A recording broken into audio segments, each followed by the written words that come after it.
pull out the crystal ball.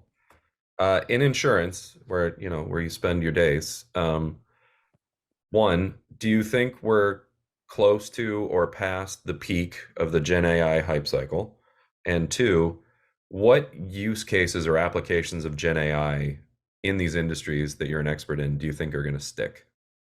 We are nowhere past the hype cycle. We are just starting, to be honest. We are 8 months into it from the time this Gen AI revolution started. Yeah. But it just feels like we are just starting. We are just seeing the tip of the iceberg right now. We still have to encounter a lot. So right now, when we look at the industry, what's happening is that there was a mad rush within the industry to develop the Gen AI use cases, because everyone knew that everyone is going to ask for it. Most of the insurance enterprise, even if they are at a stage where they can't even implement AI, but they have started asking about Gen AI solutions. Right. So even if it's a must-have solution as part of the portfolio. So that's where what happened within the industry is that most of the service providers started realizing that okay, I need to do something about it. Interestingly, insurance, what everyone knows, that insurance wasn't the first such industry where the Gen AI application started. It all if you look at the BPO industry, it all started with the customer experience at contact center. That's where the first use cases started getting developed.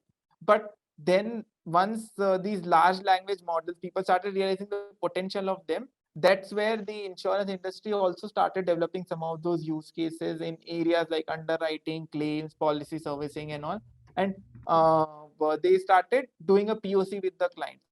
So interestingly, what they are doing right now is that they don't have full-blown solutions available that they can commercially deploy across multiple clients. What they're doing is that they develop a use case, they take it to a client. When client agrees to it, they do a POC for a portion of their business. If that succeeds, then the idea is to implement it across the larger business and take it to other customers. So what's happening through this approach is that they're able to test multiple ideas at the same time, instead of putting all their eggs in the one basket, where they end up developing a solution and then a competition beats them to it with a better solution or with a better use case. They are taking a different approach.